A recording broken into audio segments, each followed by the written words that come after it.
Hello and welcome to Straight Talk. I'm Aisha Subarkash. After Joe Biden took office last year, one of his top diplomatic priorities was to revive the 2015 Iran nuclear deal. His predecessor, Donald Trump, scuttled it 4 years ago, which raised tensions between the US and Iran to levels not seen in decades. Now, for the past year, all the focus has been on returning to the negotiating table. Not much progress was made, but then Russia attacked Ukraine and worsened an already fragile global energy market.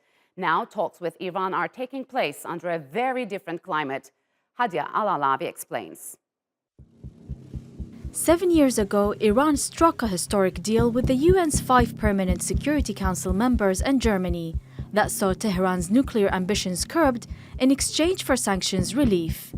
Just 3 years later, then US President Donald Trump scrapped the deal and followed up with harsher sanctions. In response, Iran expanded its nuclear program, breaching most of the deal's restrictions. But after Joe Biden took office, talks accelerated to revive the 2015 deal.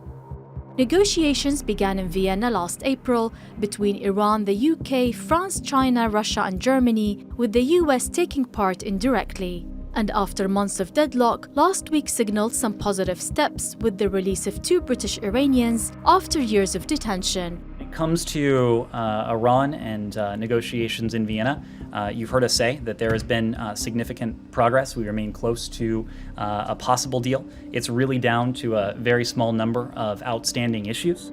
Washington wants to reach an agreement soon. Price recently pointed out that Tehran's nuclear advancement means there is little time left. But other factors are also playing a role. Instability in global energy markets, triggered by the conflict in Ukraine, means that the West needs Iran's oil more than ever. The country sits on the world's 4th largest oil reserves. Iran's oil minister says that Tehran can reach its maximum production capacity in less than 2 months if a nuclear deal is reached, which could have a noticeable effect on global supplies and prices. But despite narrowing obstacles, many hurdles remain. Moscow said it received guarantees from Washington that sanctions would not be imposed on any of its trade with Iran once an agreement is signed. We've received written guarantees. They are included in the text of the agreement itself on the resumption of the Joint Comprehensive Plan of Action on the Iranian nuclear program. A deal seems closer now than it has been in years, which could boost Iran's struggling economy and offer an alternative to sanctioned Russian energy. After years of failed diplomacy, the global energy crisis, together with the conflict in Ukraine, may be the opening that Iran was waiting for. But only time will tell if the negotiating powers will accept Iran's push for a more favorable deal on its terms. Hadia Al-Alawi, Straight Talk. And to discuss where nuclear talks with Iran could be headed, I'm joined now from Berlin by Ali Fathollah-Nejad. He is a political analyst and author of the book Iran in an Emerging New World Order. And in Zurich is Stephen Herzog, a senior researcher of nuclear arms control at the Center for Security Studies at ETH Zurich. Gentlemen, welcome to Straight Talk, and thank you very much for joining me. So, Ali, for almost 1.5 years, nuclear talks were at an impasse until last week when the negotiating sides hinted that some significant progress had been made towards reaching a renewed nuclear deal. What is the main reason for that, and how the crisis in Ukraine affected the negotiations? Well, the optimistic tone that we heard this year, as opposed to much of last year, has been mainly the product of the success of Iran's so-called nuclear escalation strategy that is driving up its nuclear program in response to Trump's crippling sanctions. So this has been all the way the Iranian strategy, and it is destined to create some kind of Western alarmism that Iran is about to get the bombs, so that they would rush to the negotiating table and to show us, willingness for concessions. So this was mainly the reason for the optimistic tone. But then Russia's invasion on Ukraine happened, and it seemed that there is some willingness in Moscow to derail the talks, the final phase that was already announced, and one would even expect there was also speculation that a deal was only days away.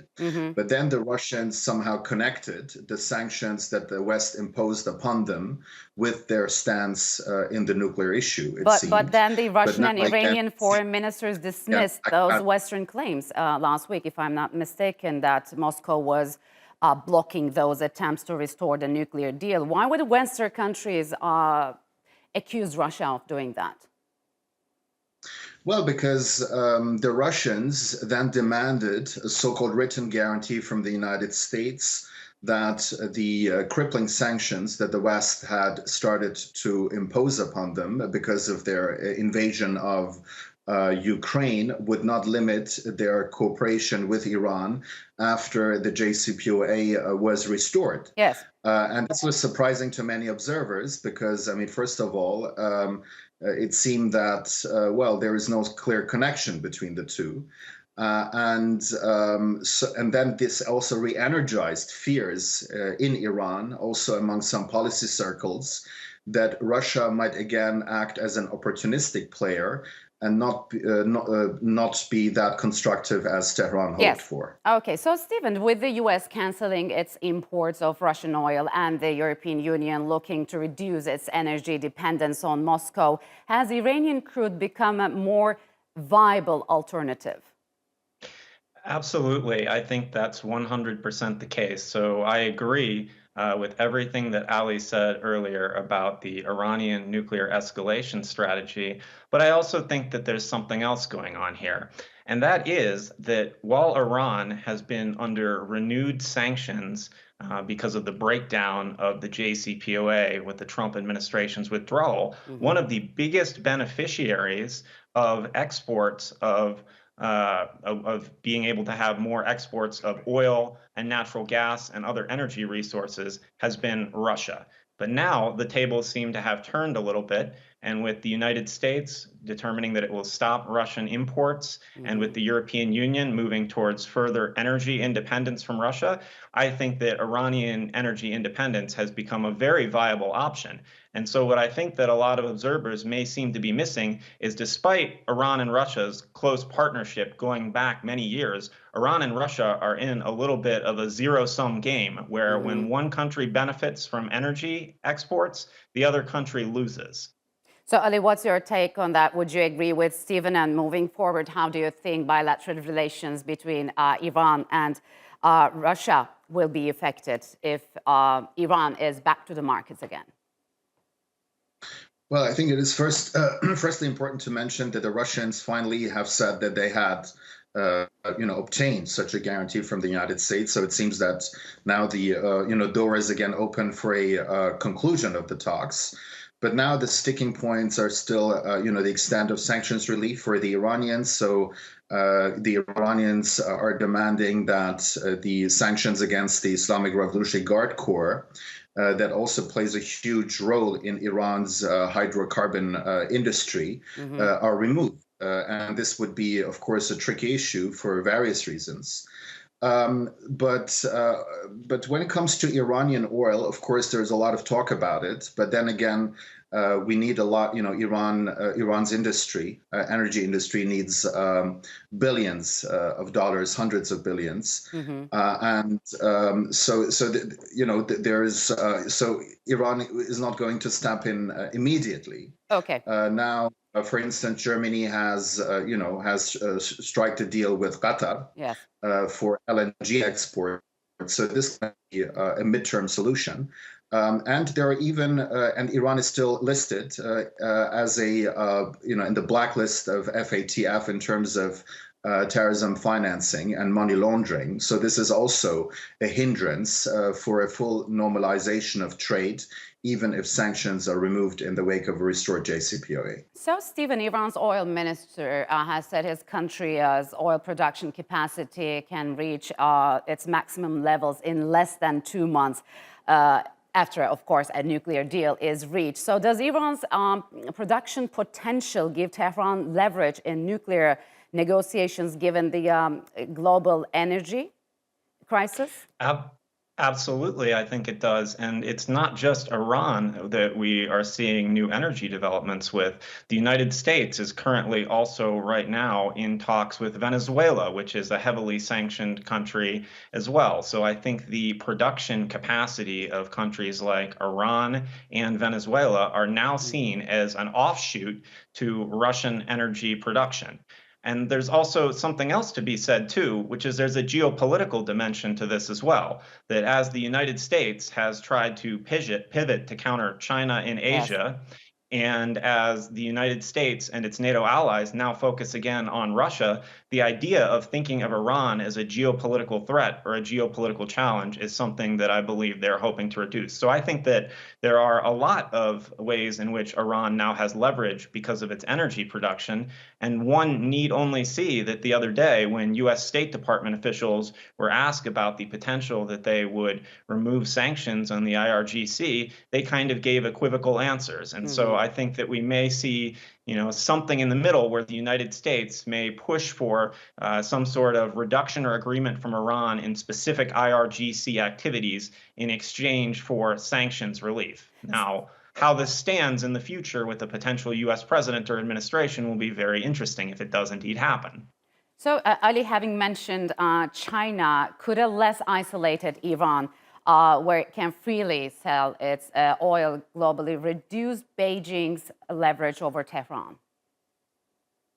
Well, definitely so. I mean, the problem with Iranian dependence vis-a-vis Moscow and Beijing is the perennial enmity that Tehran entertains with Washington.